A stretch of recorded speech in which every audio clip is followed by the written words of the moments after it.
ഇത് ലിപ്സ്റ്റിക്ക് ഞാൻ തുടച്ചിട്ട് നമുക്ക് കറക്റ്റ് കണ്ടതല്ലേ, ലിപ്സ്റ്റിക്ക് ഞാൻ തേച്ച് വെച്ചാണ്. കയ്യിലുണ്ട്. അയ്യോ ഞാനത് ഇപ്പോഴാണ് കണ്ടേ. അങ്ങനെ ഞാൻ അവിടെ തേച്ച് വെച്ച. പോയില്ലേ. ആദ്യത്തെ സീക്രട്ട്, ഒരാൾക്ക് എന്നോട് ഭയങ്കര ദേഷ്യം. ഇത് വായിച്ചില്ല എന്ന് പറഞ്ഞാൽ കുറേ ദേഷ്യപ്പെട്ട ഇമോജിയൊക്കെ ഇട്ടിട്ടുണ്ട്. Please don't hurt me. Okay, hi ഇത് വായിക്കാൻ ബുദ്ധിമുട്ടുണ്ടെങ്കിൽ സോറി. ഞാൻ ഇവയുടെ വീഡിയോ സ്ഥിരമായി കാണാറുണ്ട്. എനിക്ക് ഇവിടെ സംസാരിച്ച് കേൾക്കാൻ ഒരുപാട് ഇഷ്ടമാണ്. എൻ്റെ ഈ സീക്രട്ട് വായിക്കുന്നതിന് ഒരുപാട് താങ്ക്സ്. ഓക്കെ, ഞാൻ 10 വർഷമായി ഒരാളെ ആത്മാർത്ഥമായി സ്നേഹിക്കുന്നുണ്ട്. ഞങ്ങളുടെ കല്യാണം ഉറപ്പിച്ച് വെച്ചിരിക്കുകയാണ്. ഇറ്റ്സ് ഗോണ ഗോ ബാഡ് അല്ലേ? ഏതൊരു പെണ്ണിനെ പോലെയും സ്നേഹിച്ച പുരുഷനെ കല്യാണം കഴിച്ച് ജീവിതകാലം മുഴുവൻ സന്തോഷമായി ജീവിക്കാൻ ആഗ്രഹിക്കുന്നുണ്ട്. എന്നാൽ 3 വർഷം മുമ്പ് ഞാൻ ജോലിക്ക് കയറിയ എൻ്റെ ഓഫീസിൽ വെച്ച് എനിക്കൊരു അനുഭവം ഉണ്ടായി. ഞാൻ ആദ്യമായിട്ട് ജോലിക്ക് കയറിയതിനാൽ എനിക്കൊന്നും അറിയില്ലായിരുന്നു. അവിടെ ഉണ്ടായിരുന്ന ഒരു ചേട്ടനാണ് എന്നെ പഠിപ്പിച്ചത്. പക്ഷേ ദിവസങ്ങൾ കടന്നു പോകും തോറും ചേട്ടൻ്റെ സ്വഭാവത്തിന് മാറ്റങ്ങൾ സംഭവിക്കാൻ തുടങ്ങി. ഒരു കാമുകിയോട് എന്ന പോലെ എന്നോട് സംസാരിക്കാൻ തുടങ്ങി. എനിക്ക് സംശയം തോന്നുന്നതിനാൽ എനിക്ക് വേറെ ഒരു റിലേഷൻഷിപ്പ് ഉണ്ടെന്നും ആ കഥകളും ഞാൻ ആ ചേട്ടനോട് പറഞ്ഞു. അതിനുശേഷം ആ ചേട്ടൻ എന്നോട് വലിയ ദേഷ്യമായി. ഞാൻ ആ ചേട്ടനെ പറ്റിച്ചു എന്നൊക്കെ പറയാൻ തുടങ്ങി. ഇഷ്ടമാണെന്ന് പറഞ്ഞിട്ട് ഒഴിവാക്കുകയാണോ എന്ന് ചോദിച്ചു കുറേ നടക്കാൻ തുടങ്ങി. ഞാൻ അങ്ങനെ ഒരു തവണ പോലും പറഞ്ഞിട്ടില്ലായിരുന്നു. എൻ്റെ പെരുമാറ്റം കൊണ്ടുപോലും ഞാൻ അങ്ങനെ തോന്നിപ്പിച്ചിട്ടില്ലായിരുന്നു. ഞാൻ അത് ആ ചേട്ടനോട് പറഞ്ഞു. എന്നിട്ടും ആ ചേട്ടൻ സമ്മതിച്ചു തന്നില്ല. പിന്നെയും പുറകെ നടക്കാൻ തുടങ്ങി. വലിയ ശല്യമായി. ഓഫീസിൽ വേറെ ആർക്കും ഇതൊന്നും അറിയത്തില്ലായിരുന്നു. അവരും ഞാൻ ആ ചേട്ടനോട് ദേഷ്യപ്പെടുന്നതും ആ ചേട്ടൻ എൻ്റെ പിറകെ നടക്കുന്നതും കണ്ടിട്ട് എന്താ പ്രശ്നമെന്നൊക്കെ ചോദിക്കാൻ തുടങ്ങി. എനിക്ക് അവരോട് ഇതെല്ലാം പറയാൻ തോന്നിയില്ല. അതുകൊണ്ട് ഞാൻ ആ ജോലി നിർത്തി. വേറെ ഒരു ജോലിക്ക് കയറിയപ്പോൾ ആദ്യം ഒരു ദിവസം അവിടെ വന്ന് എന്നോട് സംസാരിക്കാൻ ശ്രമിച്ചു. എന്നാൽ എൻ്റെ പിറകെ നടക്കരുതെന്നും എന്നെ ശല്യം ചെയ്യരുതെന്നും ഞാൻ പറഞ്ഞപ്പോൾ പിന്നെ എൻ്റെ പിറകെ വന്നില്ല. പക്ഷേ മെസ്സേജസ് വരുന്നുണ്ടായിരുന്നു. മിസ് കോൾസ് വന്നുകൊണ്ടേയിരുന്നു. ഞാൻ അതിനൊന്നും റിപ്ലൈ കൊടുക്കുകയോ കോൾ എടുക്കുകയോ ചെയ്തില്ല. പിന്നെ 1.5 വർഷത്തേക്ക് ഒരു ശല്യവും ഉണ്ടായില്ല. പക്ഷേ ഇടയ്ക്കിടയ്ക്ക് എനിക്ക് മെസ്സേജ് അയക്കുകയും എന്നെ വിളിക്കാൻ ശ്രമിക്കുകയും ചെയ്യുന്നുണ്ട്. ഞാൻ ബ്ലോക്ക് ചെയ്തതാണ്. പക്ഷേ SMS വരുന്നുണ്ട്. എപ്പോഴുമില്ല, മന്ത്ലി 1-2 തവണ എന്ന പോലെ. ഞാനിത് ആരോടും പറഞ്ഞില്ല. ഇത്രയും വർഷം എന്നെ ഞാൻ സ്നേഹിക്കുന്ന എൻ്റെ ചേട്ടനോട് പോലും പറഞ്ഞില്ല. എനിക്കെന്തോ ഭയം തോന്നി. ഇതറിഞ്ഞാൽ എന്നോടുള്ള സ്നേഹം കുറയുമോ എന്ന് തോന്നി. എന്നെ ഉപേക്ഷിക്കുമോ എന്ന് തോന്നി. ഈ ശല്യം ഞാൻ എങ്ങനെ ഒഴിവാക്കും? ഞാൻ ഇതുവരെ ആരോടും പറഞ്ഞിട്ടില്ല. ഇനി പറയാനും ആഗ്രഹമില്ല. പറഞ്ഞു കഴിഞ്ഞാൽ അവരൊക്കെ എന്നെ ഉപേക്ഷിച്ച് പോയാലോ? എന്തിന്? അതുകൊണ്ടാണ് ഇവയോട് പറയുന്നത്. ഞാൻ എന്ത് ചെയ്യണം? ഈ സൈക്കോ എങ്ങനെ ഒഴിവാക്കും? Please don't judge me. Why would I judge you? I really don't want to hide things from him. I think you understand. Please reply. Once again, thank you for reading this. Okay. First of all, ഈ mail വന്നിട്ട് എത്ര നാളായി? October 7th.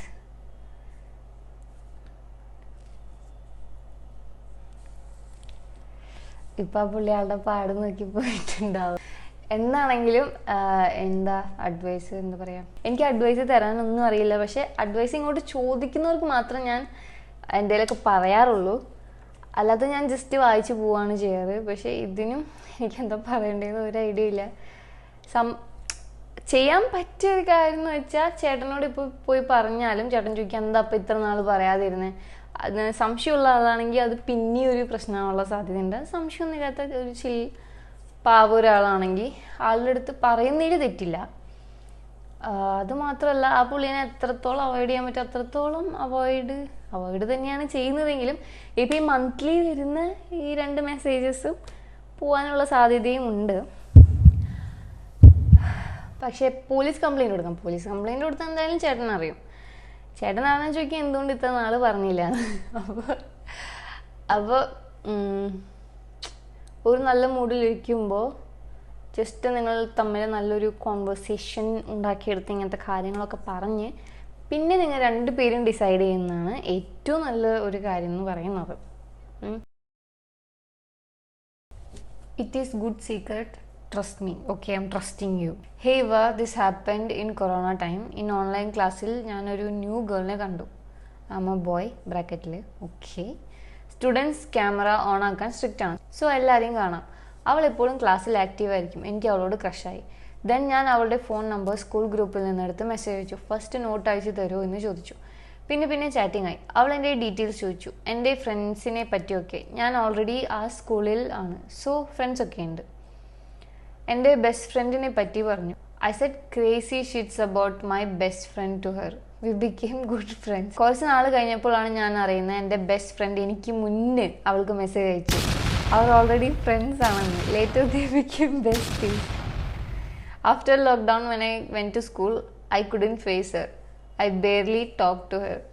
ഞാൻ അവനെ പറ്റി പറഞ്ഞത് അവൾ അവനോട് പറഞ്ഞോ എന്നറിയില്ല. അവൻ എന്നോട് നോർമലായിട്ടാണ് ബിഹേവ് ചെയ്യുന്നത്. അവൾ പറഞ്ഞിട്ടുണ്ടാവില്ല. Good girl. That's my secret. സീക്രട്ടിന് ഐ നീഡ് മൈ ഗ്ലാസസ്. കണ്ണടയ്ക്കും മാറ്റം കാണുന്നില്ലല്ലോ, പക്ഷെ കണ്ണ് റിലാക്സിങ് ആണ്. ഓക്കെ, അപ്പോൾ അതായിരിക്കും മാറ്റം. ഓക്കെ, ഹലോ ഇവ, ഞാൻ ഈ കഥ പറഞ്ഞാൽ ആരും വിശ്വസിക്കില്ല എന്ന് എനിക്കറിയാം. എന്നാലും ഞാൻ എൻ്റെ മനസ്സിലുള്ളത് പറയുന്നു എന്ന് മാത്രം. ഞാൻ ബാംഗ്ലൂരാണ് പഠിച്ചിരുന്നത്. പിന്നെ എനിക്ക് 2 ഫ്രണ്ട്സ് കൂടെ ഉണ്ടായിരുന്നു. ഞങ്ങൾ 3 പേരും ഒരു കുഞ്ഞു വീട്ടിലാണ് താമസം. അത് എൻ്റെ കൂട്ടത്തിലെ കുട്ടിയുടെ ബന്ധുവീടാണ്. അങ്ങനെ കുറച്ച് ദിവസം നല്ല രീതിയിൽ പോയിക്കൊണ്ടിരുന്നു. പിന്നെ ഞാൻ എൻ്റെ സ്വഭാവം പറയുകയാണെങ്കിൽ എനിക്ക് ഹൊറർ മൂവീസൊക്കെ വളരെ ഇഷ്ടമാണ്. കൂട്ടത്തിൽ ഞാനാണ് ധൈര്യശാലി എന്ന് എൻ്റെ ഫ്രണ്ട്സ് ഇടയ്ക്കിടയ്ക്ക് പറയും. അങ്ങനെ ഒരു പണിയുമില്ലാതെ വെറുതെ ഇരുന്നപ്പോൾ നമ്മൾ 3 പേരും കൂടി VG ബോർഡ് കളിക്കാൻ തീരുമാനിച്ചു. പൊതുവെ ഇതിലൊക്കെ ഞാൻ ഇൻട്രസ്റ്റഡ് ആണെങ്കിലും എനിക്ക് ചെറിയ പേടി ഉണ്ടായിരുന്നു. എന്നാലും ഞാനത് പുറത്ത് കാട്ടില്ല. അങ്ങനെ മിഡ്നൈറ്റ് 12:05 ഒക്കെ ആയപ്പോൾ നമ്മൾ VG ബോർഡ് കളിക്കാൻ തുടങ്ങി. അന്ന് നല്ല മഴയും ഇടിയും ആയിരുന്നു. കൂട്ടത്തിൽ കറണ്ടും കട്ടായി. ഞങ്ങൾ നന്നായി പേടിച്ചു. ഞാൻ ഒരു പേടി പുറമേ കാട്ടിയില്ല, എങ്കിലും എൻ്റെ ഉള്ളിൽ ഭയം ഇരച്ചു കയറി. എങ്കിലും കളിച്ച് കുറേ നേരം കഴിഞ്ഞിരുന്നു. കത്തിച്ചുവെച്ച മെഴുകുതിരി പെട്ടെന്ന് അണഞ്ഞു. പിന്നീട് ഒരു പ്രത്യേക സുഗന്ധം നമ്മൾ ഇരുന്നിരുന്ന റൂമിൽ ഫുള്ളായി നിറഞ്ഞു. സാമ്പ്രാണി തിരിയുടെ മണം പോലെയായിരുന്നു അത്. എന്നാലും നമ്മൾ അതിനെ ടോട്ടലി ഇഗ്നോർ ചെയ്തു. പിന്നീട് നമ്മൾ കളിയൊക്കെ മതിയാക്കി കിടക്കാൻ പോയി. ഞങ്ങൾ നല്ല ഉറക്കത്തിലായി. ഞങ്ങളുടെ വീട്ടിൽ 3 ബെഡ്റൂംസ് ആണ് ഉണ്ടായിരുന്നത്. എല്ലാവരും അവരവരുടെ റൂമിൽ പോയി സുഖമായി ഉറങ്ങി. അങ്ങനെ ഏതാണ്ട് ഒരു 2:30 ടൈം ആയപ്പോൾ ഞാൻ എണീറ്റു. അപ്പോൾ എനിക്ക് വല്ലാണ്ട് ദാഹം അനുഭവപ്പെട്ടിരുന്നു. ഞാൻ എണീറ്റു പതിയെ ഉറക്കപ്പിച്ചിൽ നടന്നു, അതും ലൈറ്റ് ഇല്ലാതെ. വൈ? ഞങ്ങളുടെ റൂംസിൽ നിന്നും കുറച്ച് ഡിസ്റ്റൻസ് ഉണ്ട് കിച്ചണിലേക്ക്. ഞാൻ ഹാളിലെത്തി. അപ്പോഴേക്കും എൻ്റെ മൈൻഡിൽ നേരത്തെ നടന്ന VG ബോർഡിൻ്റെയും മറ്റും കാര്യം വന്നു. എൻ്റെ ഉള്ളിൽ ചെറിയ പേടി വന്നു. എങ്കിലും ദാഹം കാരണം എനിക്ക് കിച്ചണിലേക്ക് നടക്കേണ്ടി വന്നു. ആ ടൈമിൽ എനിക്ക് പിന്നെയും നൈസായ അഗർബത്തിയുടെ സ്മെൽ അനുഭവപ്പെട്ടു.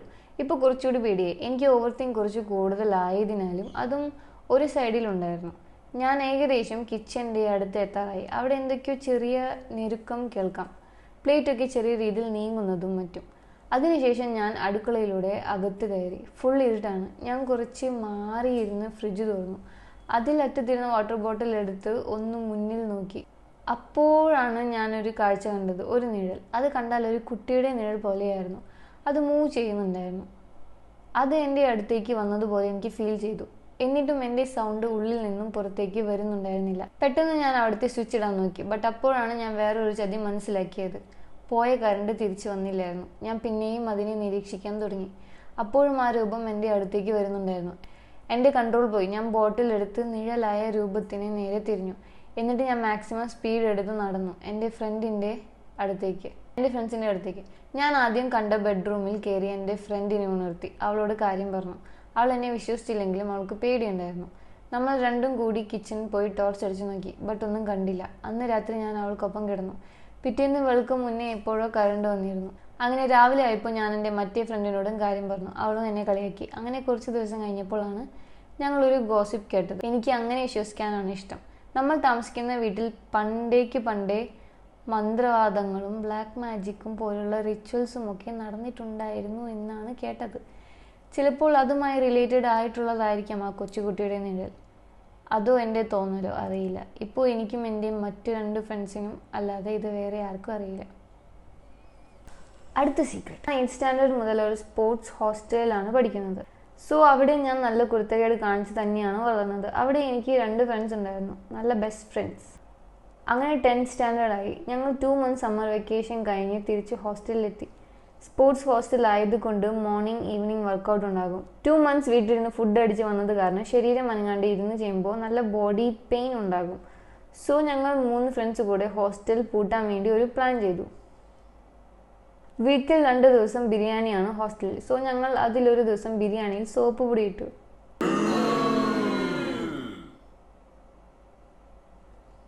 ബാക്കിയുള്ളവരുടെ ഫുഡും കൂടെ മുടക്കാൻ എന്തിനാ? നിങ്ങൾ വേണമെങ്കിൽ നിങ്ങളുടെ ഫുഡ് വിളമ്പിയിട്ട് അതിൽ സോപ്പ് പൊടി ഇട്ടിട്ട് കംപ്ലൈൻറ്റ് ചെയ്തു. വൈകിട്ട് എല്ലാവരും ബിരിയാണി തിന്നു, ബട്ട് ഞാൻ മാത്രം കഴിച്ചില്ല. എനിക്ക് പനി പിടിച്ചത് കാരണം ഞാൻ തിന്നില്ല. എൻ്റെ കൂടെ ഉണ്ടായിരുന്ന 2 ഫ്രണ്ട്സ് പോയി തിന്നു. അപ്പോൾ അതിൽ സോപ്പ് പൊടി ടേസ്റ്റ് വന്ന് hostel full Sinai. And the main thing is hostel അടച്ചു പൂട്ടിയ വീട്ടിൽ പോകാമെന്ന് പ്ലാൻ ഇട്ട ഞാൻ മാത്രം വീട്ടിൽ പോയില്ല. കൂടെ ഉണ്ടായിരുന്ന 2 പേരും പിന്നെ ബിരിയാണി തിന്ന ബാക്കി എല്ലാവരും പോയി. കൂടെ ഉണ്ടായിരുന്ന 2 പേരിൽ ഒരാൾ അതോടെ നിർത്തി ഹോസ്റ്റൽ ജീവിതം. അങ്ങനെ ഹോസ്റ്റലിൽ നല്ല സീൻ. അതാരാ ചെയ്ത് എന്ന് അറിയാൻ വേണ്ടി എൻക്വയറി ഒക്കെ നടന്നു. ഫുഡ് ആൻഡ് സേഫ്റ്റി ഓഫീസേഴ്സ് വന്ന് ഹോസ്റ്റലിൽ മീഡിയ ഒക്കെ വന്ന് സീനായി. പക്ഷേ അവിടുത്തെ ടീച്ചേഴ്സിന് അറിയായിരുന്നു സ്റ്റുഡൻസ് ആരോ ചെയ്ത പണിയാണെന്ന്. പക്ഷേ അത് ഞങ്ങളാണ് ചെയ്തത് എന്ന് ആർക്കും അറിയില്ല. 5 വർഷം കഴിഞ്ഞു, ഇതുവരെ ആർക്കും അറിയില്ല. ഞാനിപ്പോൾ ഡിഗ്രി ഫൈനൽ ഇയർ അവിടെ തന്നെ പഠിക്കുന്നു. I hope you will read this. പിന്നെ ഒരു കാര്യം കൂടെ, എനിക്കൊരു നല്ല ബെസ്റ്റ് ഫ്രണ്ട് ഉണ്ടായിരുന്നു. സാഹചര്യം കാരണം ഞങ്ങളിപ്പോൾ വലിയ കൂട്ടൊന്നുമില്ല. ഇവയെ കാണുമ്പോൾ എനിക്ക് അവളെ ഓർമ്മ വരും. പക്ഷെ ഞാൻ ക്യാമറയുടെ നടുക്കിരിക്കണ്ടേ, അങ്ങനെയല്ല വേണ്ടത്. പൈലേ ഹായ് വാ, ഹൗ ആർ യു? ഗുഡ്. ഞാൻ ഇവിടെ എല്ലാ വീഡിയോസും കാണാറുണ്ട്. Thank you. സീക്രട്ട് റീഡിങ് പ്രത്യേകിച്ചും നല്ല ഇൻട്രസ്റ്റിംഗ് ആയിട്ടുള്ള ഒരു കാര്യമാണ് ഇത്. ഞാനിപ്പോൾ പോളി ഫൈനൽ ഇയർ പഠിക്കുകയായിരുന്നു. ആൻഡ് എനിക്കൊരു റിലേഷൻഷിപ്പ് ഉണ്ട്. ഇപ്പോൾ ഞങ്ങൾ ഓക്കെ അല്ല. 2 months ആയി വഴക്കാണ്. എനിക്ക് ഇതിന് മുന്നേ ഒരു റിലേഷൻ ഉണ്ടായിരുന്നു. അത് ബ്രേക്ക് ആയിട്ട് ഇപ്പോൾ 2 years കഴിഞ്ഞു. ബട്ട് എനിക്ക് ഇപ്പോഴും അവനെ ഇഷ്ടമാണ്. ഐ ഡോണ്ട് നോ, ഞാൻ തന്നെയാണ് വേണ്ടാന്ന് വെച്ചതും. ഞാൻ അവനും ആയി എനിക്ക് 17 വയസ്സുള്ളപ്പോൾ ഫിസിക്കലി ഇൻറ്റിമേറ്റ് ആയിട്ടുണ്ട്. അതാർക്കും അറിയില്ല. അടുത്തത് ഞാൻ എൻ്റെ ഫ്രണ്ടുമായി കോളേജിൽ വെച്ച് കിസ് ചെയ്തിട്ടുണ്ട്. റിലേഷൻ ഉണ്ടായിരുന്ന ടൈമിൽ എൻ്റെ ലവറായി കിസ് ചെയ്യുമ്പോൾ എനിക്കൊരു ഫീൽ കിട്ടില്ലായിരുന്നു. ബട്ട് അവനുമായി കിസ് ചെയ്യുമ്പോൾ എനിക്ക് ഭയങ്കര ഫീലായിരുന്നു. ഇതെൻ്റെ ബെസ്റ്റ് ഫ്രണ്ടിന് പോലും അറിയില്ല. അവൻ ഇപ്പോഴും എൻ്റെ ക്ലാസ്സാണ്. എൻ്റെ ബ്രദറിന് അവനെ ഇഷ്ടമല്ല. എനിക്ക് അവനെ കാണുമ്പോൾ വല്ലാത്ത ഫീലാണ്, നോട്ട് ലവ്. ആൻഡ് എന്നെ എല്ലാവരും ഒരു വല്ലാത്ത നോട്ടമാണ് നോക്കുന്നത്. കാരണം ഞാൻ കുറച്ച് ചബ്ബിയാണ്. എനിക്ക് ബിഗ് ആസ് ആൻഡ് സോ എല്ലാവരും അത് നോക്കും. I don't like that, but I like it. കാരണം ഞാൻ ഫേമസ് ആയിരുന്നു. കോളേജിൽ ഒരുപാട് പേര് പ്രപ്പോസ് ചെയ്തു. ഞാൻ 2 പേര് കിസ് ചെയ്തിട്ടുണ്ട്. അതിൽ 1 day ഞാൻ 2 പേര് കിസ് ചെയ്യുമായിരുന്നു. ഇത് അടുത്ത ആൾക്ക് അറിയില്ല. പിന്നെ ഞാൻ എൻ്റെ ലവറായിട്ട് 3 times ഫിസിക്കലായി. അത് എൻ്റെ ബെസ്റ്റ് ഫ്രണ്ടും പിന്നെ 2 ഫ്രണ്ടും അറിയാം. ബട്ട് എനിക്ക് ഫിസിക്കൽ ആവുമ്പോൾ ഒന്നും തോന്നിയിട്ടില്ല അവനുമായിട്ട്. എന്താണെന്നറിയില്ല, എനിക്ക് പറയാമെന്ന് തോന്നിയിട്ടില്ല. കാരണം അവൻ എന്തെന്ന് വിചാരിച്ച് എനിക്കിപ്പോൾ ഗേൾസിനോട് ഇൻട്രസ്റ്റ് തോന്നി തുടങ്ങി. നോട്ട് സെക്ഷൽ ലവ് പോലെ. ഞാൻ എൻ്റെ ബെസ്റ്റ് ഫ്രണ്ട് അങ്ങനെയാണ് കാണുന്നത്. ബട്ട് അവൾക്ക് ലൈൻ ഉണ്ട്. അതും എനിക്ക് അവളെ ഭയങ്കര ഇഷ്ടം. അവൾ ഇതിനകത്ത് ഇരുന്ന് എനിക്ക് ഭയങ്കര വിഷമം ആണ്. അതുപോലെ ഞാനിപ്പോൾ കൂടുതൽ നോക്കുന്നത് ഗേൾസിനെയാണ്. എൻ്റെ I don't know what happen to me. Read ചെയ്യുമോ? Please reply me. No reply for you. I am afraid of you. I am sorry, but it's scary to be like this.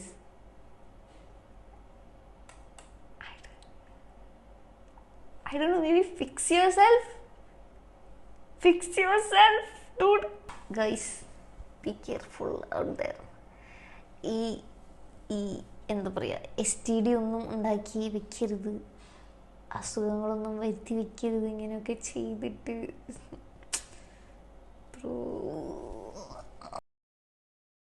അടുത്ത സീക്രട്ട്. ഹായ് വാ, I am Paulson. Your videos are entertaining. നിങ്ങൾക്കങ്ങനെ തോന്നും, ചിലർക്കൊക്കെ അങ്ങനെ തോന്നുന്നതിൽ എനിക്ക് നല്ല സന്തോഷമുണ്ട്. പക്ഷേ എനിക്ക് യൂട്യൂബിൽ ഒട്ടും ഇഷ്ടമില്ലാത്ത വീഡിയോസ് എൻ്റെയാണ്. I have send this before but you didn't read it, so I am sending it again. You can reveal the names, okay? ഇവയുടെ ഏജ് എനിക്കറിയില്ല, സോ ചേച്ചി എന്ന് വിളിക്കുന്നില്ല. ഇവ സീക്രട്ട് റീഡിംഗ് സെക്ഷൻ ഇപ്പോഴും ചെയ്യുന്നുണ്ടോ അതും എനിക്കറിയില്ല. എന്നാലും പറയുകയാണ്, ഈ കാര്യം എൻ്റെ ചില ഫ്രണ്ട്സിന് മാത്രം അറിയാവുന്ന കാര്യമാണ്. എൻ്റെ കോളേജിൽ എന്നെ ഹിസ്റ്ററി പഠിപ്പിക്കുന്ന ഒരു ഗസ്റ്റ് ലെക്ചറർ ഉണ്ടായിരുന്നു. നഫീല ആണ് ആ മിസ്സിൻ്റെ പേര്. ഫസ്റ്റ് ടൈം ഞാൻ മിസ്സിനെ കാണുന്നത് സ്റ്റെയറിൽ വെച്ചായിരുന്നു. എനിക്ക് കണ്ടപ്പോൾ അവർ വളരെ ക്യൂട്ടായി തോന്നി. ഞാൻ അവരെ ഏത് ഇയർ ആണ് എന്ന് ചിലരോടൊക്കെ ചോദിച്ചു. അപ്പോഴാണ് ഇവർ എൻ്റെ ടീച്ചറാണെന്ന് ഞാൻ അറിയുന്നത്. കാരണം ഞാൻ ഹിസ്റ്ററി ക്ലാസ്സിൽ കയറാറില്ല, ഹിസ്റ്ററി എന്നല്ല ഒരു ക്ലാസ്സിലും കയറാറില്ല. ബട്ട് ഇത് കഴിഞ്ഞ് ഞാൻ എല്ലാ ഹിസ്റ്ററി ക്ലാസ്സിലും കയറാൻ തുടങ്ങി. നഫീല മിസ് പഠിപ്പിക്കുമ്പോൾ ഞാൻ മിസ്സിൻ്റെ സ്മൈൽ നോക്കിയിരിക്കും. മിസ് അപ്പോഴാണ് ഒരു ചെറു പുഞ്ചിരിയോടെ കൂടെയാണ് പഠിപ്പിക്കാറ്. മിസ്സിൻ്റെ ചിരി കാണാൻ മാത്രമാണ് ഞാൻ ക്ലാസ്സിൽ കയറിയത്. She was so cute and എനിക്ക് മിസ്സിനെ ഇഷ്ടമായിരുന്നു. മിസ്സിൻ്റെ വീട് കൊല്ലമായിരുന്നു. സോ മിസ് എന്നും ട്രെയിനിൽ പോയി വരായിരുന്നു. ഞാൻ എന്നും വൈകിട്ട് റെയിൽവേ സ്റ്റേഷനിൽ പോയി മിസ് പോകുന്നത് നോക്കി നിൽക്കും.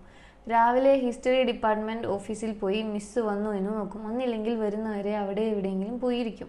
എന്നിട്ട് മിസ് വന്നു കഴിഞ്ഞാൽ മാത്രം ഞാൻ ക്ലാസ്സിൽ പോകും. ഉച്ചയായിട്ടും വന്നില്ലെങ്കിൽ ഞാൻ തിരിച്ച് വീട്ടിലേക്ക് പോകും. അങ്ങനെ ഒരു ദിവസം മിസ്സിൻ്റെ ബർത്ത്ഡേ ഡേറ്റ് ഞാൻ കണ്ടെത്തി. ബർത്ത്ഡേ ദിവസം ക്ലാസ്സിൽ ഒരു ചെറിയ സർപ്രൈസ് പാർട്ടി അറേഞ്ച് ചെയ്തു.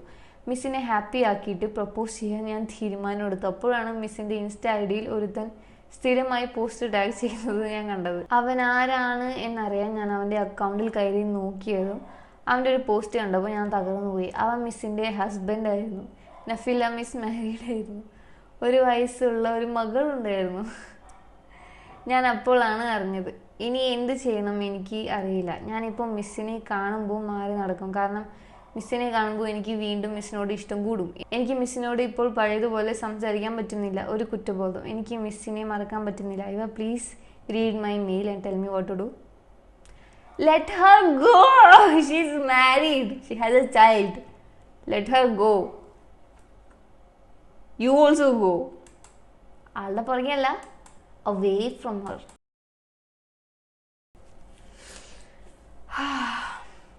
ലാസ്റ്റത്തെ സീക്രട്ട് എനിക്കറിയാണ്ടായി. ഹായ് വാ, I want to tell you story. ഞാൻ 8th പഠിക്കുമ്പോഴാണ് സംഭവം. ഒരു ദിവസം ട്യൂഷൻ പോകുന്ന വഴി ഒരാളെ പരിചയപ്പെട്ടു. As he was bye from Odisha. But അയാൾ നല്ല പോലെ പറയുന്നു. And he was kind, A well educated man. And we discussed about a lot of issues relating politics, cricket, football, etc. And Padhi, he was so friendly to me and he helped in my project works too. And he took me to the bakery and bought me anything that I chose. And he paid for it. And I was like, idipo labhayallo. And one day at night, ഞാൻ വീട്ടിലേക്ക് പച്ചക്കറി വാങ്ങി പോകുകയായിരുന്നു. And suddenly from nowhere he came to me and said, ഞാൻ ഇത് തിരിച്ച് നരിക്കാൻ പോവാണ്. So ഇന്ന് ഞാൻ നിനക്ക് ചിലവ് ചെയ്യാമെന്ന് പറഞ്ഞു. തിരിച്ച് നാറികൾ പോവാണെന്ന്. ഞാൻ തിരിച്ച് നാറികൾ ചെയ്യാമെന്ന് പറഞ്ഞു. നാറികൾ പോവാണെന്നോ? നാട്ടിൽ പോവാണെന്നായിരിക്കും അല്ലേ?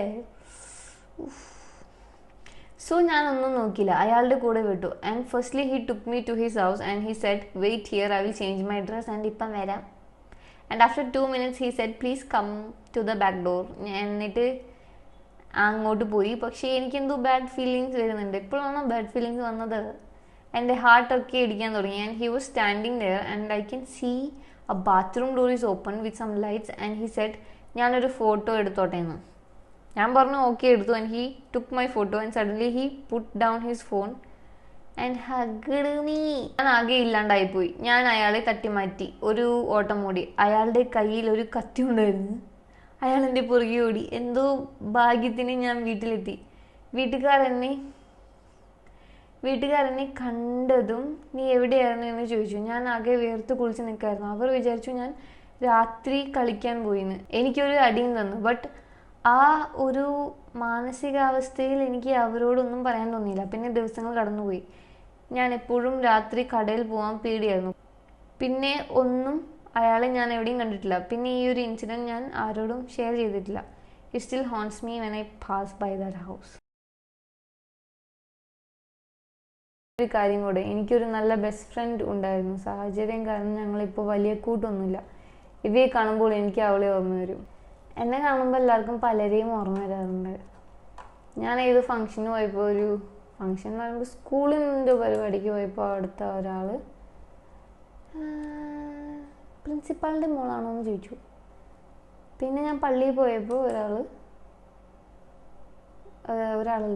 ഒരു സിസ്റ്റർ ഷിബു ചേട്ടൻ്റെ മോളാണോ എന്ന് ചോദിച്ചു.